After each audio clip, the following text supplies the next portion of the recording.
तो आइए हम वचन में आगे बढ़ते हैं। तो सबसे पहले परमेश्वर का धन्यवाद हो कि ये अद्भुत समय दिया यहाँ पे खड़े होकर बोलने के लिए, और पास्टर मनोज का भी और टीम का भी धन्यवाद। और तो आइए हम वचन पढ़ने के लिए बाइबल निकालते हैं और वचन पढ़ेंगे। पहला यूहन्ना की पत्री, उसका 4 अध्याय और उसकी 19वीं पंक्ति। पहला यूहन्ना 4:19।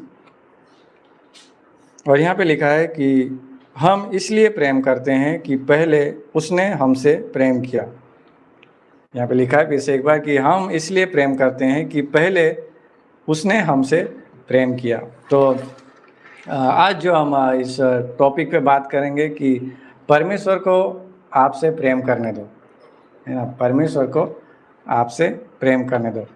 तो जब हम एक मनुष्य की बात करते हैं तो मनुष्य की बहुत सारी ज़रूरतें होती है ना। ज़रूरत जैसे कि हवा, पानी, और उससे आगे बढ़ेंगे तो जैसे भोजन है, अच्छा स्वास्थ्य है, और ये जैसे जैसे और आगे बढ़ते हैं तो संपत्ति है ना, परिवार है, ये सारी ज़रूरतें होती है।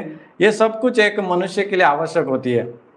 लेकिन मान लीजिए कि हमारे पास ये सब सारी चीज़ें हैं, है ना। मतलब हवा, पानी सब कुछ है, खाना भोजन भी है, हमारे पास अच्छे घर है, सब कुछ है। लेकिन मानिए हमारे पास बड़ा सा घर है और उस घर में हम अकेले ही है, तो क्या वो धन का या उस अच्छे भोजन का कुछ अर्थ होगा? नहीं होगा। क्यों? क्योंकि ये सारी चीज़ें हमें प्रेम नहीं करती, है ना। और वो हमें एक अशांति में रखती है सारी चीज़ें। लेकिन मनुष्य जो है उसको ये सारी चीज़ों के साथ साथ एक प्रेम होना भी उसके लिए बहुत आवश्यक है। ये एक ज़रूरी चीज़ है, प्रेम। तो मनुष्य सबसे पहले स्वयं से ज़्यादा प्रेम करता है और देन उसके बाद वो दूसरों को प्रेम करता है। वो अपनी आप को वो ज़्यादा प्रेम करता है ना। खुद की ज़्यादा चिंता करता है और उसके बाद वो दूसरे की चिंता करता है। तो यहाँ पर जैसे हमने वचन पढ़ा कि हम इसलिए प्रेम करते हैं कि पहले उसने हमसे प्रेम किया। उसने मतलब कि परमेश्वर ने हमसे क्या किया? पहले प्रेम किया। और इसीलिए जब हम उत्पत्ति उसका शुरुआत में जो अध्याय पढ़ते हैं तो वहाँ पे भी बाइबल बताती है कि परमेश्वर ने हमें प्रेम की वजह से उत्पन्न किया है ना। ये जो मनुष्य जाति हम देखते हैं, ये कोई अचानक कैसे परमेश्वर ने रख नहीं दिया, लेकिन परमेश्वर की एक योजना थी। जैसे हमने यहाँ पे 19वीं पंक्ति पढ़ा कि पहले उसने हमसे प्रेम किया, है ना। उसने प्रेम किया और प्रेम की वजह से उसने क्या किया? मनुष्य की उत्पत्ति की, मनुष्य की सृष्टि की। और क्यों? क्योंकि परमेश्वर जो है वो प्रेमी परमेश्वर है। जब आप ये पहला यूहन्ना उसका 4 अध्याय और उसकी 16वीं पंक्ति पढ़ते हो तो वहाँ पे लिखा है कि परमेश्वर प्रेम है ना। और जो प्रेम में बना रहता है वह परमेश्वर में बना रहता है और परमेश्वर उसमें बना रहता है। तो क्या बोलता है वचन? कि परमेश्वर प्रेम है और उसी प्रेम की वजह से परमेश्वर ने क्या किया? मनुष्य जाति को उत्पन्न किया। और जब आप उत्पत्ति का पुस्तक पढ़ते हैं तो वहाँ पे परमेश्वर कोई पेड़ पौधे से या जानवर से या पहाड़ से बातें नहीं कर रहा था, है ना। उनके साथ संगति नहीं कर रहा था। लेकिन किसके साथ कर रहा था? बाइबल बताती है कि वहाँ पे एक मनुष्य था जिनका नाम था आदम और उसकी पत्नी हवा, और उनके साथ वो परमेश्वर क्या करता था? बातें करता था, उनके साथ वो संगति करता था। वो अपने प्रेम को उन मनुष्यों के साथ बांटता था। तो ये कितनी अद्भुत बात है कि परमेश्वर जो है अपना प्रेम मनुष्य के साथ बांटता है। परमेश्वर के जो संगति है वो मनुष्य के साथ है। तो जैसे आदम और हवा के साथ परमेश्वर वाटिका में समय बिताता था, और वैसे ही आज भी परमेश्वर चाहता है कि वो मनुष्य के साथ संगति करे, परमेश्वर प्रेम को दर्शाए। और जैसे ये वचन 16 में पढ़ा कि परमेश्वर प्रेम है, और ये प्रेम एक मनुष्य के अंदर नहीं, मतलब कि एक मनुष्य के पास नहीं परमेश्वर का प्रेम, तो वो अधूरा है ना। परमेश्वर का प्रेम जो हमारे पास नहीं तो वो मनुष्य कैसा है? अधूरा है। दुनिया की सारी संपत्ति आपके पास क्यों ना हो, सब कुछ आपके पास क्यों ना, लेकिन जो सच्चे परमेश्वर का प्रेम यानी कि सच्चा परमेश्वर ही आपके पास नहीं है तो वो एकदम अधूरे हैं हम, है ना। ये मनुष्य जाति एकदम अधूरी है, हम उसके बिना कुछ नहीं है। तो आज भी परमेश्वर की यही इच्छा है कि वह सभी के साथ संगति करे, लेकिन मनुष्य पाप की वजह से परमेश्वर से दूर होता जा रहा है ना। हमने उत्पत्ति में देखा है कि आदम को आज्ञा दी गई थी, लेकिन परमेश्वर ने वो आज्ञा उसको दी गई थी, लेकिन आदम ने क्या किया, उस आज्ञा को तोड़ दिया, है ना। वो विश्वास योग्य रहा नहीं, और धीरे धीरे धीरे धीरे वो परमेश्वर से क्या होता गया, दूर होता गया।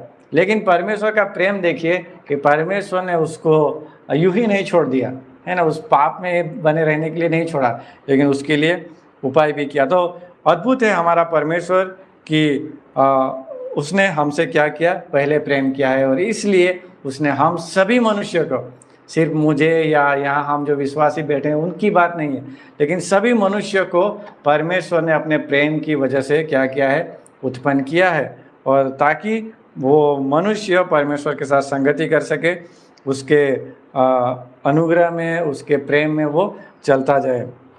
तो कुछ बातें हैं जिनके विषय में हम आज बात करेंगे। उसमें जो पहला जो पॉइंट है कि जब हम पापी ही थे, है ना, जब हम पापी ही थे तब परमेश्वर ने हमसे प्रेम किया। जब आप रोमियो उसका 5वां अध्याय और उसकी 8वीं पंक्ति पढ़ते हैं, पढ़ेंगे हम रोमियो की पत्री उसका 5वां अध्याय और उसकी 8वीं पंक्ति। तो यहाँ पे लिखा है कि परंतु परमेश्वर हम पर अपने प्रेम की भलाई इस रीति से प्रकट करता है कि जब हम पापी ही थे तभी मसीह हमारे लिए मरा। और कितना अद्भुत बात है ना, कि जब हम पापी ही थे तब हम मसीह हमारे लिए मरा। मनुष्य ने पाप किया और परमेश्वर से वो अलग होता गया। अब मनुष्य जो भी करता है सॉरी अब जो मनुष्य जो है वो जो भी करता है वो अब बुरा ही उत्पन्न होता है। क्यों? क्योंकि मनुष्य का जो स्वभाव था, जो पहले पवित्र था, जो आदम का स्वभाव था वो पवित्र था, लेकिन जैसे ही उसने पाप किया तो क्या हुआ, उसका जो स्वभाव था, पवित्र स्वभाव, वो चला गया, और पाप ने अभी उस मनुष्य के ऊपर राज करना शुरू किया। और अब मनुष्य जो भी कार्य करता है वो परमेश्वर की नज़र में क्या है, मेले चिथड़े के समान है ना। आप जब जैसे इस वजह से हम ऐसा कुछ भी करते हैं तो वो क्या है, परमेश्वर की प्रसन्न नहीं कर सकता। तो यीशु मसीह सभी मनुष्यों से प्रेम करता है, और इसीलिए वो परमेश्वर होने के बावजूद भी वो मनुष्य रूप धारण करते इस धरती पे आया, है ना। कितना एक अद्भुत चित्र है परमेश्वर का। परमेश्वर ये कह सकता था कि मैं परमेश्वर हूँ, मैं कुछ नहीं करूँगा, तुम लोग अपना देख लो, नहीं। लेकिन बाइबल का परमेश्वर क्या कहता है, उसने हमें प्रेम की वजह से बनाया है, और उसने हमें पाप में यूं ही नहीं छोड़ दिया, लेकिन उसने क्या किया, वो मनुष्य रूप धारण किया, वो पवित्र जीवन जिया, और क्रूस के ऊपर हम सभी मनुष्य के पाप को लेके वो बलिदान हो गया। और पवित्र शास्त्र बाइबल बताती है कि वो कब्र में गाड़ा गया और तीसरे दिन वो मृत्यु में से क्या हुआ, जी उठा, और हम सभी के लिए उसने एक प्रायश्चित किया, है ना। उसने हमारे पश्चाताप करने का इंतज़ार नहीं किया कि एक मनुष्य पाप करता है और मैं वो पश्चाताप करेगा तब जाके मैं बलिदान दूंगा, नहीं। परमेश्वर ने उससे पहले ही हम पश्चाताप करें, उससे पहले ही उसने क्या किया, अपने आप को क्रूस के ऊपर बलिदान कर दिया है। क्यों? क्योंकि वो हमसे प्रेम करता है ना। आज हम देखते हैं कि संसार में बहुत सारे प्रेम है ना। एक पति पत्नी के बीच में प्रेम है, पति पत्नी और उनके बच्चों के बीच में प्रेम है, एक मित्रता का प्रेम है, और ये बहुत सारे प्रेम हैं। लेकिन ये सारे प्रेम के अंदर शर्तें लागू होती है ना। तू मेरे लिए ये करेगा तो मैं तेरे लिए ये करूँगा। लेकिन जब हम परमेश्वर के एक निस्वार्थ प्रेम को देखते हैं, जो अगापे प्रेम बोलते हैं हम, और उसमें ना तो कोई शर्त है ना। परमेश्वर ने कोई शर्त नहीं रखी, है ना। उसने क्रूस पे आके बस अपना जीवन दिया, उसने कोई शर्त नहीं रखी कि आप लोग ये करोगे तब मैं जाके क्रूस पे मरूंगा, नहीं। लेकिन ये हम देखते हैं यहाँ परमेश्वर का प्रेम, कि उसने हमसे प्रेम किया और इसलिए अपने आप को क्या किया, उसने क्रूस पे वो बलिदान कर दिया और अपना जान उसने दे दिया, और वो तीसरे दिन क्या हुआ, मृत्यु में से जी उठा। तो उसने सिर्फ बोला ही नहीं, है ना। उसने सिर्फ मुंह से बोला नहीं कि मैं तुमसे प्रेम करता हूँ, ये जैसे वचन हमने पढ़ा, लेकिन उसने करके दिखाया। आज से 2023 साल पहले प्रभु यीशु मसीह उस क्रूस के ऊपर मारे गए, गाड़े गए और तीसरे दिन जी उठे। किसके लिए? मेरे लिए, आपके लिए, हम सभी मनुष्य के लिए। पाप की कीमत चुकाने के लिए उसने अपने आप को दे दिया, है ना। उसने किसी को ये नहीं देखा कि किसी कोई छोटा है, कोई बड़ा है, कोई अमीर है, कोई गरीब है, नहीं। उसने ये देखा कि मेरे हाथ से जो बना हुआ मनुष्य है, जिसे मैं प्रेम करता हूँ, उसके लिए मैं ये मृत्यु भी क्या करूँगा, सह लूँगा। तो ये है कितना अद्भुत परमेश्वर का प्रेम, और उसी प्रेम का हम क्या कहते हैं, प्रचार करते हैं। कितना अद्भुत बात है हमारे लिए। तो परमेश्वर का जो प्रेम है वो हमारे अंदर परिवर्तन को पैदा करता है ना। हम जो परमेश्वर का प्रेम जो है वो हमारे अंदर परिवर्तन पैदा करता है, लेकिन वही प्रेम हमें बदलने की कोशिश नहीं करता। वो हमें बदलाव करने के लिए कोई शर्त नहीं रखता कि तुमको ये बदलना पड़ेगा, लेकिन हमारे अंदर ही वो क्या करता है, अपने अपने परिवर्तन को उत्पन्न करता है। तो पास्टर से हमने कई बार एक सच्ची घटना के विषय में भी सुना है, एक पति पत्नी के विषय में, कि एक पति पत्नी जो था वो, उसका पति जो था वो बहुत शराबी था। वो दिन रात शराब पीता था, और जब भी वो शाम को देर से आता था और अपनी पत्नी से हमेशा झगड़ा करता था, है ना। लेकिन वो ऐसे बहुत सालों तक चलता रहा, लेकिन पत्नी उसके सामने कुछ भी बोलती नहीं थी, उसका कुछ प्रत्युत्तर नहीं देती थी। तो एक दिन वो जो पति था उसने सुबह उठ के देखा कि वो शाम को तो ऐसे शराब पी के आता था, अस्त व्यस्त होके आता था, लेकिन जब उसने सुबह उठ के, जब उसको होश आया, जब उसने सुबह उठ के ये नोटिस किया, उसने वो ध्यान से देखा कि वो अपने बिस्तर पे आराम से लेटा हुआ है। उसके जो कपड़े अव्यवस्थित थे वो भी एकदम व्यवस्थित उसको पहनाए थे, और उसके जूते, उसके जो भी कपड़े अस्त व्यस्त थे वो सारे एकदम व्यवस्थित तरीके से रखे हुए थे। तो उसने ये सोचा कि उस पति ने सोचा कि मैं तो रात भर शराब पी के आता हूँ, झगड़ा करता हूँ, सब अस्त व्यस्त कर देता हूँ, तो ये इतना सुंदर क्यों है ना, मेरा घर इतना सुंदर क्यों है, मैं इतनी अच्छी रीति से लेटा हुआ था बेड के ऊपर। तो उसने पत्नी के पास देखा कि ऐसा तो क्या है मेरी पत्नी के पास कि उसने ये इतना मुझे प्रेम करती है। तो उसने उस पति ने जांचने की कोशिश की कि मेरी पत्नी के पास ऐसा क्या है, ऐसा कौन सा प्रेम है जो वो मुझसे करती है। तो उस दिन रविवार था, और वो पत्नी अपना काम करके तैयार होके वो बाहर जा रही थी। तो पति भी उठा कि उसने निश्चय किया कि आज मैं देखता हूँ कि पत्नी कहाँ पे जाती है ना, और कैसे उसका स्वभाव इतना प्रेमी है देखने के लिए। तो वो पत्नी जाती है, वो पति भी उसके पीछे पीछे छुपते छुपते जाता है, और पत्नी एक कलीसिया में जाती है, और वो पति भी उस कलीसिया में जाता है, और देन वो एकदम लास्ट में, एकदम कोने में वो जाके बैठता है, और उस कलीसिया के अंदर पासवान प्रचार कर रहे होते हैं कि परमेश्वर के प्रेम के विषय में।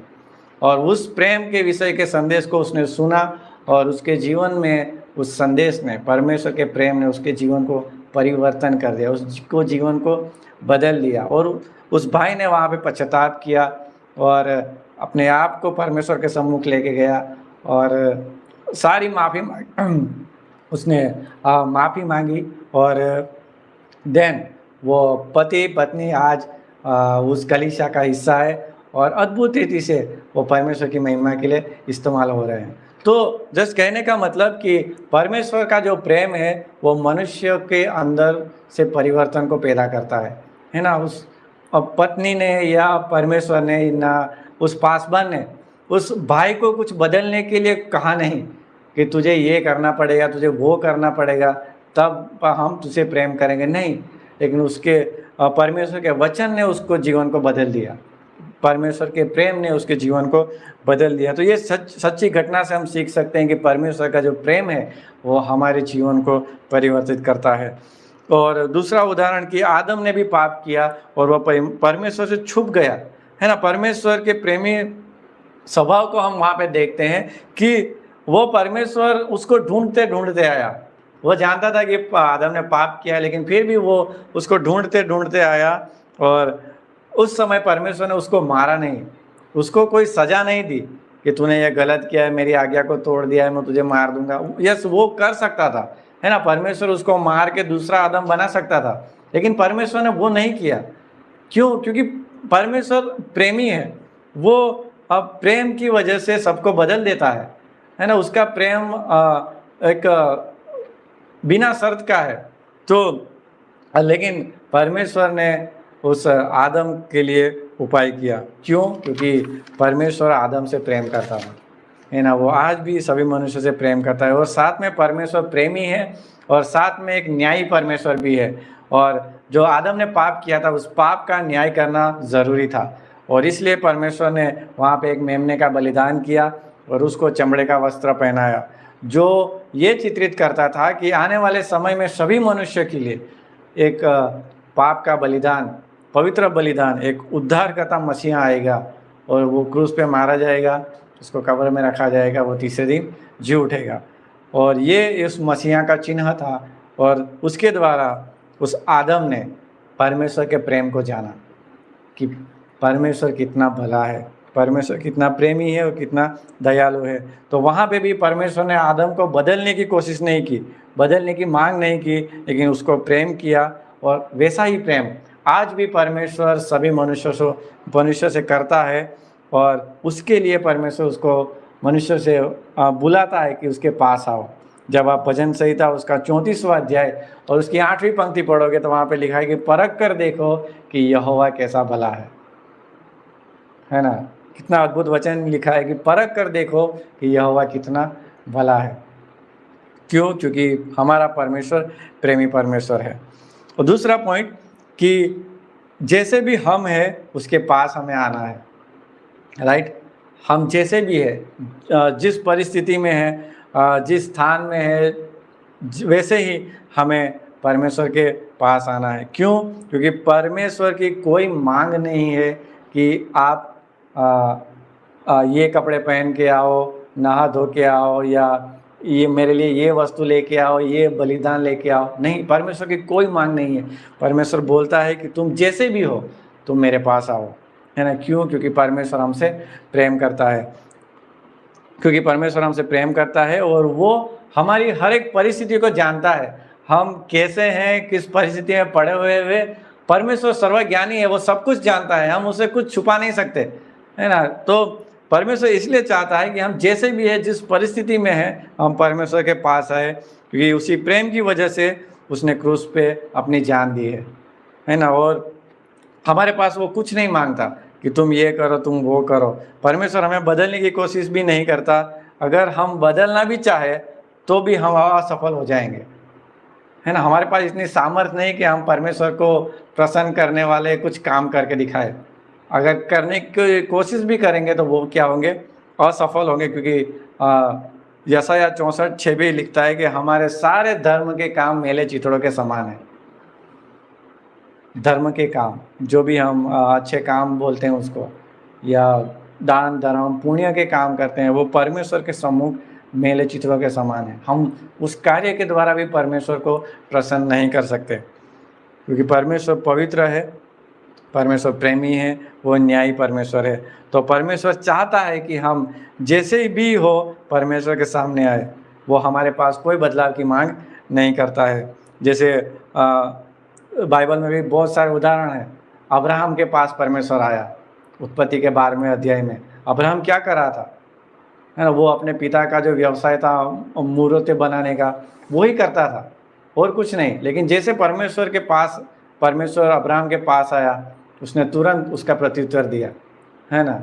वो मुड़ा नहीं कि प्रभु मैं ऐसा हूँ, मैं वैसा हूँ, नहीं, लेकिन उसने प्रत्युत्तर दिया।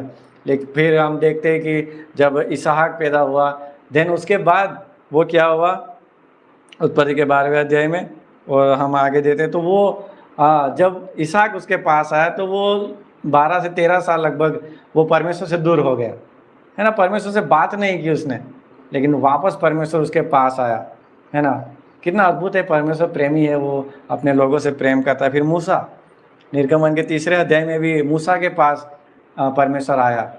मूसा ने भी वहाँ पे बहुत बहाने दिए कि प्रभु मैं वैसा हूँ, वैसा हूँ, तैसा हूँ, लेकिन परमेश्वर ने बोला कि सब कुछ मैंने बनाया है ना।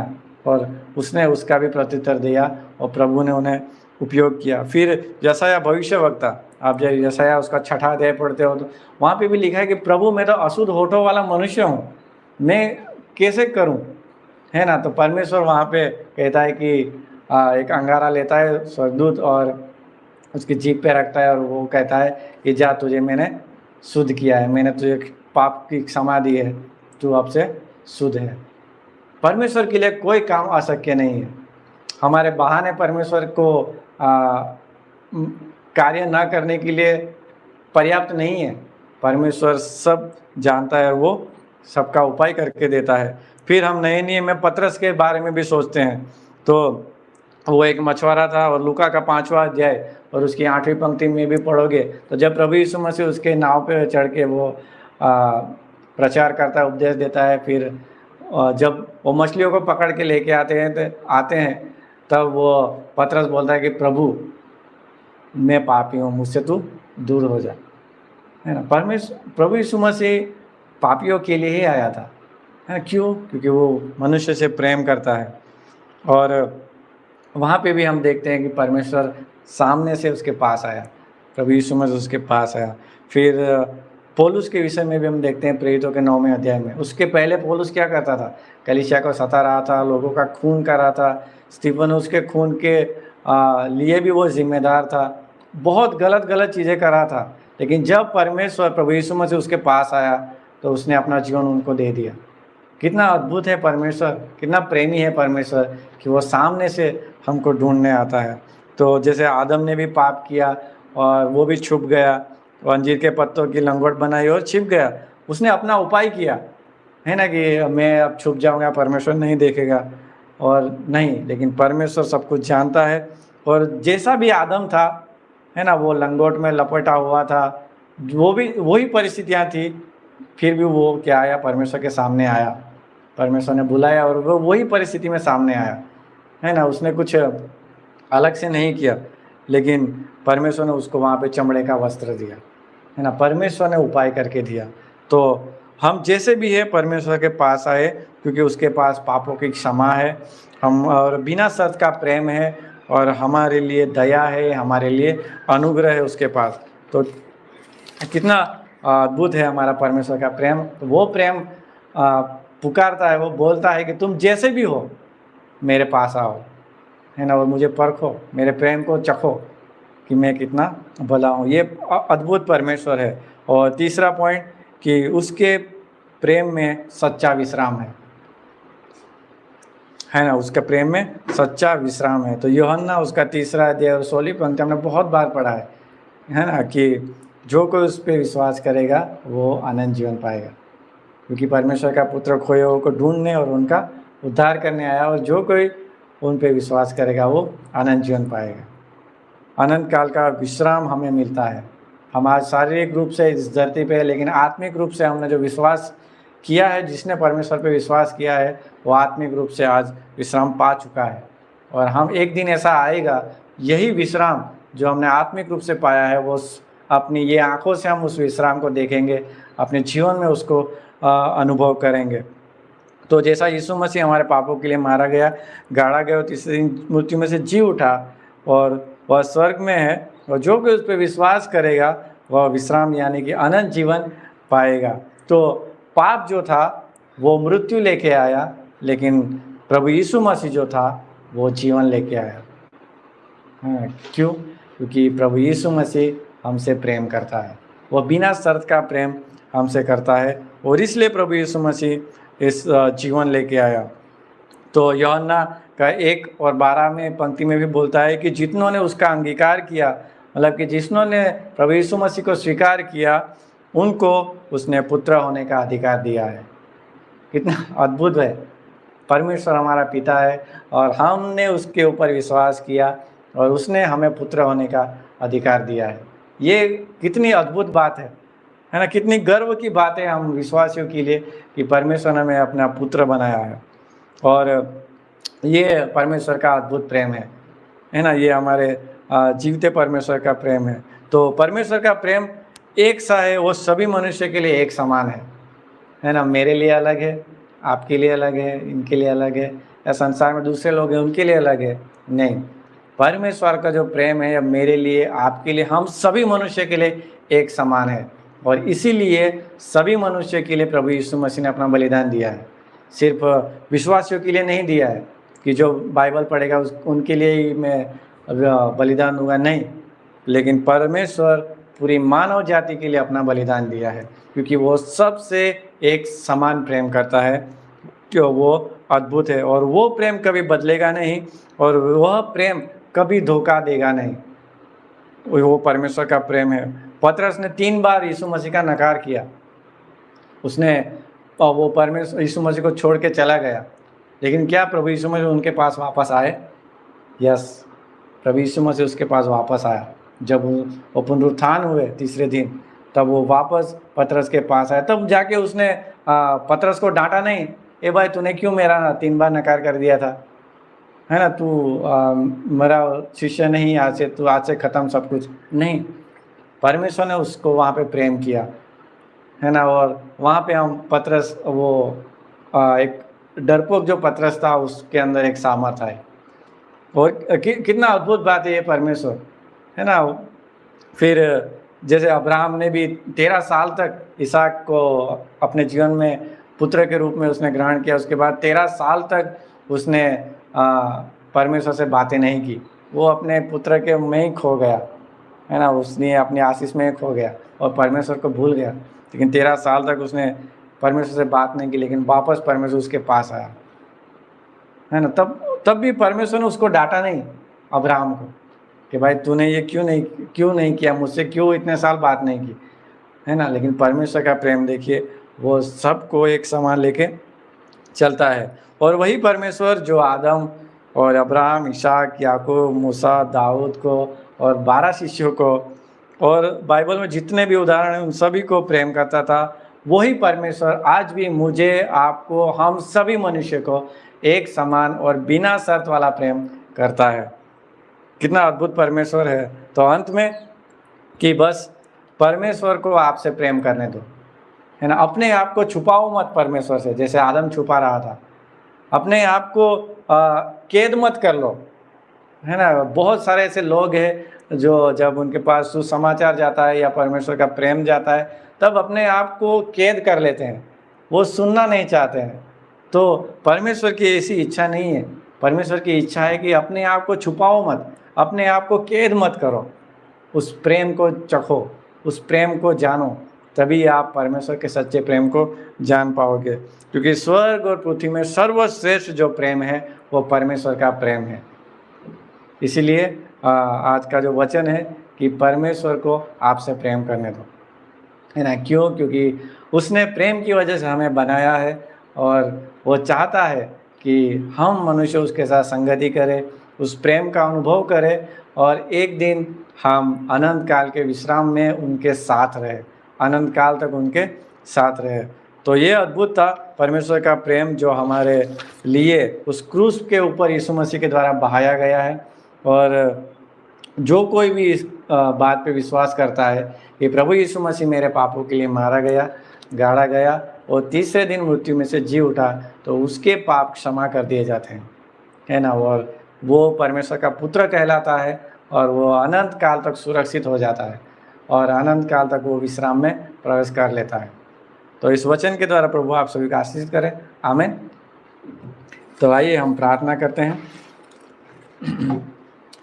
परमेश्वर प्रभु यीशु मसीह, हम धन्यवाद देते हैं आपके उस अद्भुत बिना शर्त वाले अगापे प्रेम के लिए परमेश्वर। और सच में प्रभु, आपने हमसे पहले प्रेम किया, और हमने जाना कि आप ही प्रेम हो पिता परमेश्वर, जिसमें कोई स्वार्थ नहीं है, कोई शर्त नहीं है। प्रभु धन्यवाद प्रभु, आपने हमसे प्रेम किया और हमें पाप से छुड़ाने के लिए अपने इकलौते पुत्र प्रभु यीशु मसीह को उस क्रूस पे बलिदान कर दिया। और पिता परमेश्वर, जिस प्रकार यीशु मसीह तीसरे दिन मृत्यु में से जी उठे और आज स्वर्ग में आपके साथ है, वैसे ही प्रभु एक विश्वासी जो आपके ऊपर विश्वास करेगा, एक मनुष्य भी जो भी आपके ऊपर विश्वास करेगा, वो एक दिन आपके साथ होगा परमेश्वर। वो आत्मिक रूप से आपके साथ होगा, लेकिन एक दिन वो महिमावान शरीर में भी आपके साथ होगा प्रभु। ये आपके अद्भुत वायदों के लिए, आपके अद्भुत प्रेम के लिए धन्यवाद देते हैं। धन्यवाद प्रभु यीशु मसीह इस अद्भुत संदेश के लिए। आगे का समय आपके हाथ में सौंपते हैं। प्रार्थना यीशु मसीह के नाम से मांगते हैं, आमीन।